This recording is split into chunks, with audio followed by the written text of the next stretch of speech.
जय हिंद बच्चों। आज का पाठ बहुत ही मज़ेदार पाठ है। इस पाठ का शीर्षक है बच्चों का चमत्कार। पाठ की संख्या है 15। यह आपकी पुस्तक का सबसे अंतिम पाठ है। आइए इस पाठ को पढ़ें और आनंद उठाएं। बच्चों, यह पाठ आपके दोस्तों, आपके ग्रुप्स, समूह, आपके गली मोहल्लों, आस पड़ोस आदि सभी के बारे में कुछ न कुछ आपको सिखाता है।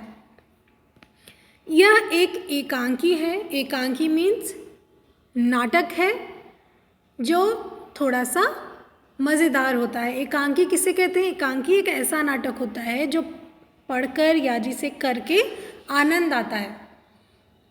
तो देखिए, या फिर जिसका अंत है वो सुखद होता है, उसे कहते हैं एकांकी। इस एकांकी में कुछ पात्र भी हैं। पात्र मीन्स कैरेक्टर। कुछ कैरेक्टर हैं। तो आइए देखते हैं इन कैरेक्टर्स के नाम क्या क्या हैं। इनके नाम हैं मोहित, विकास, गोपाल, प्रतीक, अजय, भुवन और शेखर। ये सारे बच्चे जो हैं स्कूल में पढ़ने वाले छात्र हैं। ये सारे बच्चे क्या हैं? स्कूल में पढ़ते हैं। ठीक है।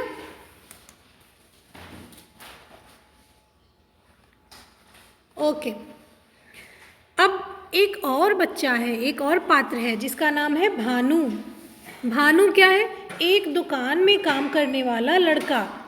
भानु क्या करता है? किसी दुकान में काम करता है। इसके अलावा इस एकांकी के अन्य पात्र हैं कलेक्टर, प्रिंसिपल, सरपंच और गांव के लोग। तो चलिए इस एकांकी का पहला दृश्य देखते हैं। पहले दृश्य में मोहित और विकास स्कूल जा रहे हैं। मोहित और विकास कौन है? ये स्कूल जाने वाले बच्चे हैं। ये स्कूल जा रहे हैं और रास्ते में गोपाल और भानु गुल्ली डंडा खेल रहे हैं। बच्चों, ये गोपाल तो स्कूल जाने वाला छात्र है और भानु क्या है? किसी दुकान में काम करने वाला लड़का है। ये दोनों क्या कर रहे हैं? एक ऐसा लड़का जो दुकान में काम करता है, स्कूल नहीं जाता, और दूसरा एक ऐसा लड़का जो स्कूल जाता है बट वो स्कूल न जाके भानु के साथ गुल्ली डंडा खेल रहा है। मोहित और विकास स्कूल जा रहे हैं। अब मोहित कहता है, किससे कहता है? गोपाल से कहता है। क्या कहता है? तुम यहाँ गुल्ली डंडा खेल रहे हो गोपाल, स्कूल नहीं चलना है क्या? भानु जो दुकान में काम करता है वो कहता है, ऐसे कैसे स्कूल चला जाएगा, पहले मेरी बारी देनी होगी। यानी खेल में जब एक दूसरे का टर्न आता है ना, आपके बाद मेरा, मेरे बाद आपका, तो इस समय गोपाल का टर्न था। तो भानु कहता है कि पहले इसे खेल में मेरा टर्न देना होगा, मेरी बारी आने देनी होगी, तभी ये जाएगा, नहीं तो ये नहीं जाएगा। फिर क्या होता है? फिर देखिए, गोपाल कहता है, अब कौन? कहानी का, एकांकी का तीसरा पात्र आता है। कौन आता है? गोपाल। तो मैं कब मना कर रहा हूँ? वैसे तू कौन सा बड़ा ईमानदार है, हमेशा खेल में बेईमानी करता है, मुझे आज स्कूल जाना ही नहीं है। गोपाल ने भानु से कहा कि मैं कब मना कर रहा हूँ तुझे तेरी टर्न देने के लिए, तुझे तेरी बारी देने के लिए। वैसे तू कौन सा बहुत ईमानदार है, तू हमेशा खेल में बेईमानी करता है, और आज तो मुझे स्कूल ही नहीं जाना है। तो मोहित जो सबसे पहला पात्र इस एकांकी का होता है, अब वो गोपाल से कहता है, घर से तो तुम स्कूल जाने के लिए ही निकले हो, अब चलते क्यों नहीं? आंटी को पता चलेगा तो उन्हें कितना बुरा लगेगा। मोहित गोपाल को उसकी माँ का वास्ता भी देता है, कहता है कि आंटी को अगर पता चलेगा कि तुम भानु के साथ यहाँ गुल्ली डंडा खेल रहे हो, जबकि तुम यूनिफॉर्म में निकले हो, स्कूल की ड्रेस में निकले हो स्कूल जाने के लिए, और रास्ते में ये काम कर रहे हो, स्कूल नहीं जा रहे हो, तो उन्हें कितना बुरा लगेगा। फिर गोपाल क्या कहता है, आइए देखते हैं। अब गोपाल कहता है, तुम्हें इससे क्या, तुम जाओ स्कूल। गोपाल मोहित को झिड़क देता है, कहता है तुम्हें इससे क्या, मैं स्कूल जाऊं ना जाऊं, तुम स्कूल जाओ, मुझसे मतलब मत रखो, मैं कुछ भी करूं। तब विकास, जो बहुत देर से खड़ी दोनों सबकी बातें सुन रहा था, वो कहता है, मोहित, इसने स्कूल का काम पूरा नहीं किया होगा, इसलिए नहीं जा रहा, यह अक्सर ऐसा ही करता है। विकास और मोहित जो स्कूल जा रहे थे, दोनों रास्ते में रुकते हैं, गोपाल से स्कूल चलने को कहते हैं, पर वो खेल में बिजी होता है और नहीं जाने के लिए कहता। मोहित के कई बार बोलने पर भी वो जाने के लिए नहीं मानता। तब विकास कहता है कि मोहित, तू नहीं जानता, इसने स्कूल का काम, इसने होमवर्क पूरा नहीं किया होगा, इसलिए यह नहीं जा रहा, यह हमेशा ऐसा करता है। गोपाल तब फिर से कहता है, ज़्यादा मत बोल विकास, मेरा काम पूरा है। मीन्स गोपाल को ये सुनना भी अच्छा नहीं लग रहा कि उसका काम अधूरा है, काम पूरा नहीं करता वो। तब विकास कहता है, ठीक है तो दिखा को कॉपी। इस पर गोपाल कहता है, वो तो मैं घर भूल आया। देखो, जो बच्चे काम नहीं करते ना, या जिनको बुरा भी लगता है कि काम भी नहीं किया और कोई कह रहा है तो बुरा भी लग रहा है, तो वैसे ही बहाने बनाते हैं कि गोपाल कहता है, मैं तो कॉपी घर पे भूल आया। विकास ने कहा, देखा, मैंने कहा था ना कि इसने काम नहीं किया है, अब बहाने बना रहा है। फिर मोहित बोलता है, गोपाल, तुम गंदी आदतें सीखते जा रहे हो, यह ठीक नहीं है। मोहित को गोपाल का इस तरह समय बर्बाद करना, विद्यालय जाने के समय पर, पढ़ाई करने के समय पर खेलते रहना, अपना कार्य पूरा न करना देखकर बुरा लगता है। इसलिए वो कहता है कि गोपाल, ये जो हैबिट्स हैं, ये गंदी आदतें हैं, अच्छी नहीं है, और तुम मुझसे सीख कर अच्छा नहीं कर रहे हो। तब विकास कहता है, मोहित, इससे बहस करना बेकार है, जल्दी चलो, स्कूल के लिए देर हो जाएगी। हाँ, विकास जानता था कि मोहित के कुछ भी कहने पे गोपाल नहीं सुनेगा, इसलिए उसने मोहित से कहा कि चलो हम स्कूल चलते हैं, मैं स्कूल के लिए देर हो रही है, और इससे कुछ भी कहोगे तो वो बेकार ही जाएगा, क्योंकि यह नहीं सुनेगा। शायद विकास मोहित को पहले से जानता था, उसकी आदतों के बारे में पहले से जानता था। अब मोहित रास्ते में कहता है, किससे कहता है, अपने साथ जा रहे अपने दोस्त विकास से कहता है, विकास, हमें कुछ करना होगा। ऐसा करते हैं कि छुट्टी के बाद मैदान में बड़े पेड़ के नीचे मिलते हैं। अजय, प्रतीक, भुवन और शेखर को भी साथ ले आना। विकास कहता है, ठीक है, क्योंकि मोहित के दिमाग में कोई योजना चल रही होती है। वह सोचता है कि इस समस्या का समाधान तो हमें निकालना ही पड़ेगा। किसकी समस्या का समाधान? गोपाल की गंदी आदतों को सुधारने के लिए, क्योंकि गोपाल जो भी कर रहा था मोहित को वो पसंद नहीं था, मोहित को अच्छा नहीं लग रहा था, और मोहित दिल से गोपाल का अच्छा चाहता था। वो चाहता था कि गोपाल इन गंदी आदतों में ना फंसे, पढ़ाई पर ध्यान दे और वो भी एक अच्छा बच्चा बने, समय पर स्कूल जाए। अब क्या होता है, छुट्टी के बाद मोहित और उसके दोस्त पेड़ के नीचे बातें कर रहे हैं। अगले दृश्य में क्या दिखता है कि मोहित और उसके दोस्त पेड़ के नीचे खड़े हैं और बातें कर रहे हैं। अब मोहित कहता है, दोस्तों, हम सबको गोपाल के बारे में मालूम हो गया है, वह गंदी आदतों का शिकार हो गया है। स्कूल ना आना, झूठ बोलना, सारा दिन घूमना या खेलते रहना, यह अच्छी बात नहीं है।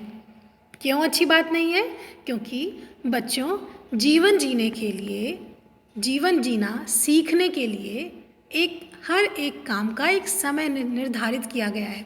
यदि आप उस समय को त्याग कर, समय को छोड़कर, समय को भूलकर कुछ अन्य कामों में लगे हैं और किसी एक काम को बिल्कुल आप वैल्यू नहीं दे रहे, तो इससे क्या होगा? आपकी ग्रोथ, आपकी डेवलपमेंट, आपका विकास रुकने लगेगा।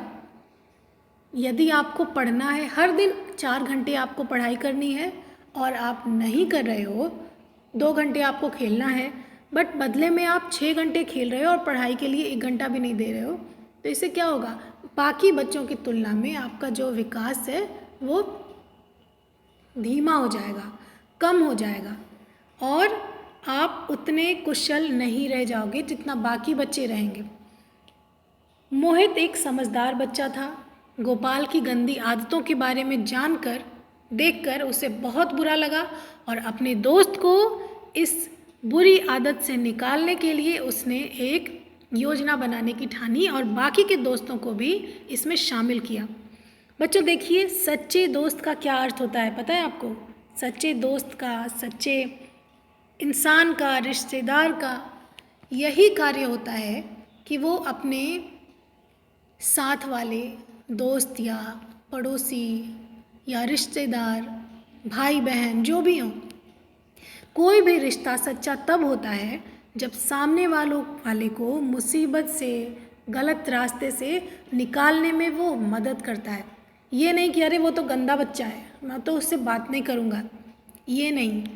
उस गंदे बच्चे को यदि आप सही रास्ते पर ला सकते हैं तो सही रास्ते पर लाना सच्ची दोस्ती कहलाता है। सच्चे इंसान हो आप यदि आप ऐसा करते हो, करना चाहते हो तो देखिए, एक सच्चा इंसान, एक अच्छा लड़का क्या करता है, कैसे करता है? अपने दोस्त को अच्छी राह पर लाने के बारे में सोचता है, ये नहीं कि उससे दोस्ती तोड़ लेता है। अब आइए देखते हैं शेखर। तो सभी दोस्तों में से शेखर भी एक दोस्त है जो कहता है, यार मैंने कई बार उसे समझाने की कोशिश की पर वह मेरी बातें एक कान से सुनकर दूसरे से निकाल देता है। बच्चों ये मुहावरा है, एक कान से सुनकर दूसरे से निकाल देना। इसका अर्थ होता है बातों पर बिल्कुल भी ध्यान न देना, बातों को हवा में उड़ा देना।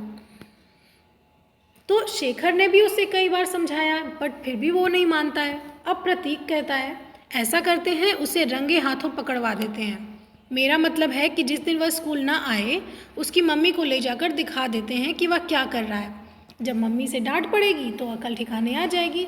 अकल ठिकाने आना, रंगों हाथे पकड़वा देना, ये सभी मुहावरे हैं बच्चों। इनका होता है एकदम मौके पर किसी को सामने स्थिति से रूबरू करा देना, दिखा देना, और अकल ठिकाने आ जाना मतलब होश में आ जाना। तो प्रतीक ऐसा कहता है कि उसकी मम्मी को ले जाकर जब वो स्कूल ना जाके खेल रहा होगा ना तो दिखा देंगे।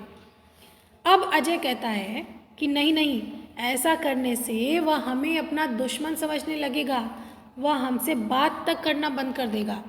देखिए, अजय छोटा है, सभी बच्चे तो छोटे ही हैं, लेकिन फिर भी वो कितने समझदारी से बातें कर रहे हैं ना।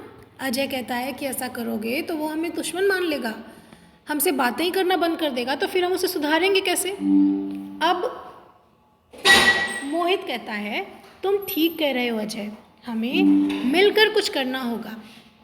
फिर विकास कहता है, लेकिन हम करेंगे क्या? अब मोहित कहता है, हम एक टोली बनाएंगे और गोपाल को भी उसमें शामिल करेंगे। देखा मोहित ने क्या सोचा है? मोहित का ये प्लान है कि वह सभी बच्चे मिलकर एक टोली बनाएंगे और उसमें गोपाल को भी शामिल करेंगे। शेखर कहता है, और टोली क्या करेगी? तभी गोपाल आ जाता है। गोपाल कहता है, भाई वाह, यहाँ तो मीटिंग चल रही है, मुझे भी बताओ कि क्या बातें हो रही हैं। अब गोपाल की एंट्री होती है। गोपाल भी इस समय जब ग्रुप में बातें हो रही होती हैं तो वहाँ पर आ जाता है और सबसे पूछ बैठता है कि क्या बातें हो रही हैं, मुझे भी बताओ। तब शेखर कहता है, हम सब मिलकर एक टोली बना रहे हैं। क्या कर रहे हैं? हम सब मिलकर एक टोली बना रहे हैं। इस टोली से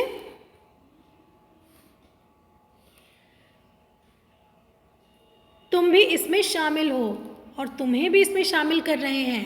हम मिलकर कुछ काम करेंगे। फिर अब देखते हैं कि गोपाल को ये सब सुनकर कैसा लगता है कि उसे भी टोली में शामिल किया जा रहा है।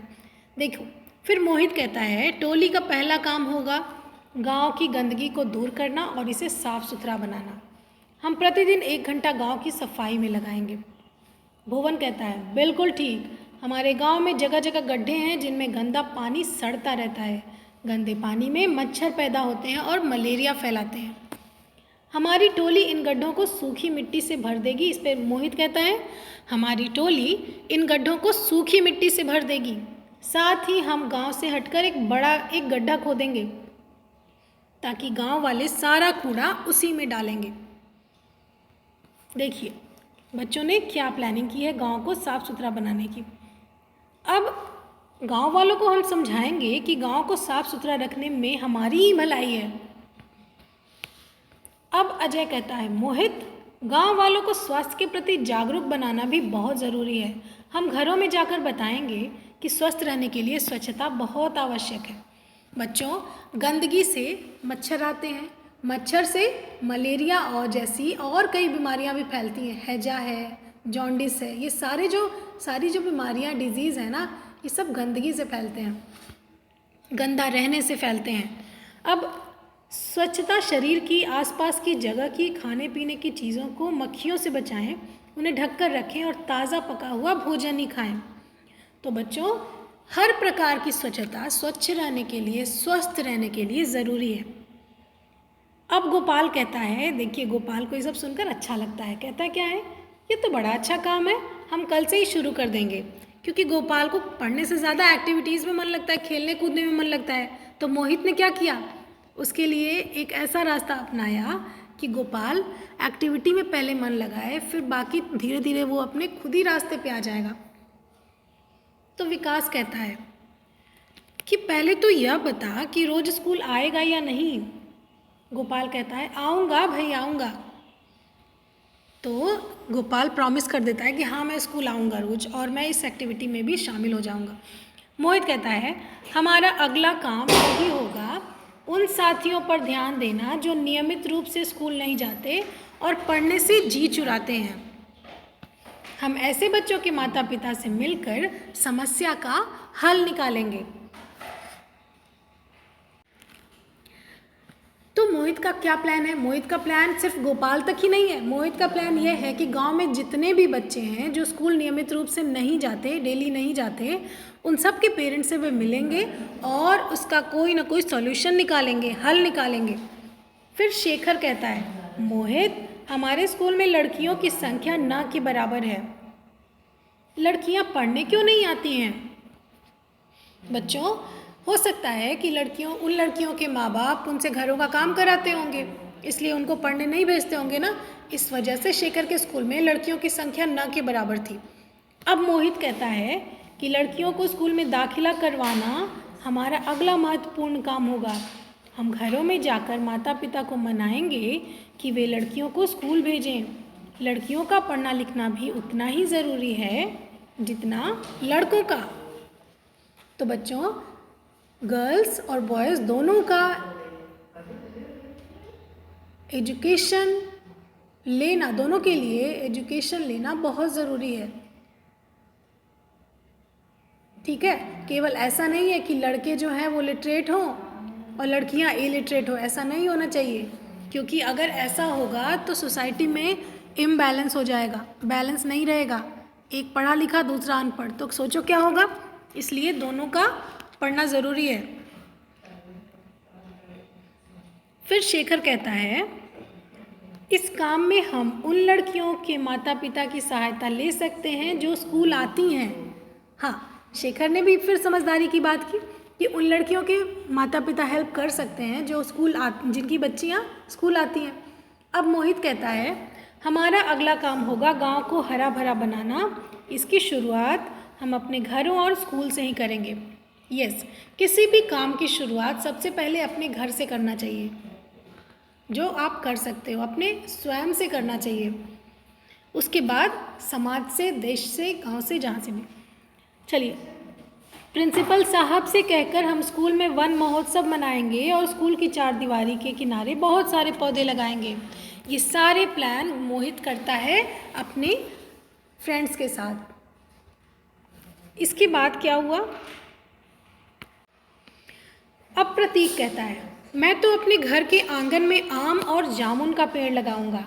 देखिए, प्रतीक इन सब बातों से इम्प्रेस हो जाता है और वो कहता है कि मैं भी अपने घर में आम और जामुन का पेड़ लगाऊंगा। फिर विकास कहता है कि हम गांव के आसपास भी पेड़ लगाएंगे और उसकी मिलकर देखभाल करेंगे। प्रतीक कहता है, हमारी टोली का नाम क्या होगा?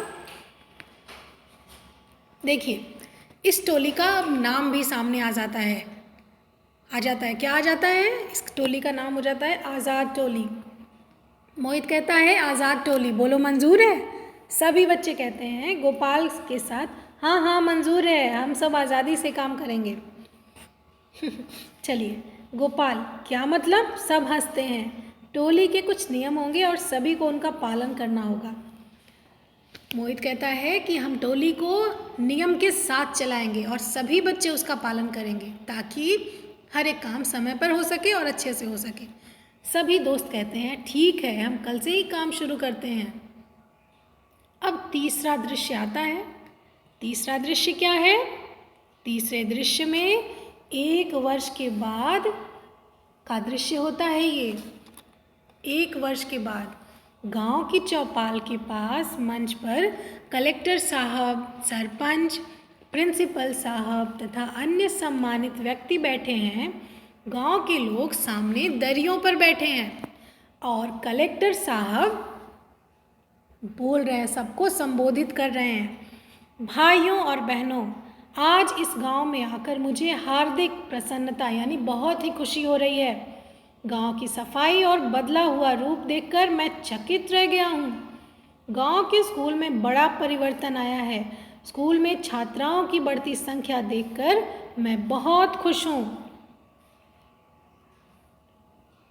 सरपंच जी और प्रिंसिपल साहब ने बताया है कि यह चमत्कार बच्चों ने ही किया है। बच्चों की आज़ाद टोली ने गांव को नया जीवन और नया रूप देकर आदर्श गांव बना दिया है। मैं बच्चों की इस टोली को बधाई देता हूं और आशा करता हूं कि दूसरे गांव भी इसका अनुसरण करेंगे। सरकार की ओर से आज़ाद टोली को 10,000 रुपये का इनाम दिया जाता है। अब तालियां बजती हैं और सभी के चेहरों पर खुशी दौड़ जाती है। सरपंच जी कहते हैं, भाइयों, आज़ाद टोली ने हमारे गांव का सिर ऊंचा किया है। टोली के सदस्य मंच पर आएं और पुरस्कार ग्रहण करें। बच्चे मंच पर आकर सबको प्रणाम करते हैं। कलेक्टर साहब उनकी पीठ थपथपाते हैं और चेक देते हैं। तो बच्चों, इस प्रकार उन बच्चों की आज़ाद टोली को कलेक्टर से 10,000 रुपये का चेक मिलता है। क्यों? क्योंकि उन्होंने गांव के विकास में बहुत ही ज़्यादा योगदान दिया और जो भी योगदान उन बच्चों ने दिए वो सारे बहुत ही ज़्यादा सराहनीय थे, प्रशंसा के योग्य थे। अब मोहित कहता है, आदरणीय कलेक्टर साहब और गुरुजन, मैं आज़ाद टोली की ओर से यह इनाम राशि आर्थिक रूप से पिछड़े बच्चों की सहायता के लिए स्कूल को समर्पित करता हूँ। मोहित चेक लेकर प्रिंसिपल साहब को देता है। ज़ोर ज़ोर से तालियां बजती हैं और पर्दा गिर जाता है। तो बच्चों, मोहित एक ऐसा समझदार बच्चा था अपने ग्रुप का कि उसने उस 10,000 रुपये की इनाम राशि को स्वीकार नहीं किया। क्या किया उसने? उसने उस राशि को गरीब बच्चों के लिए की सहायता के लिए अपने स्कूल को दान कर दिया। इसी तरह से, इसी प्रकार ऐसे ही पर्दा गिर जाता है और एकांकी समाप्त हो जाती है। इस सुखद अनुभव के साथ, सुखद घटना के साथ कि अंत में सब कुछ अच्छा हुआ। तो बच्चों, आइए इस पाठ को यहाँ पर हम समाप्त करते हैं। अगली कक्षा में हम लिखेंगे इस पाठ के कठिन शब्द, शब्द अर्थ और प्रश्न उत्तर। चलिए आज की कक्षा के लिए बस इतना ही। धन्यवाद बच्चों।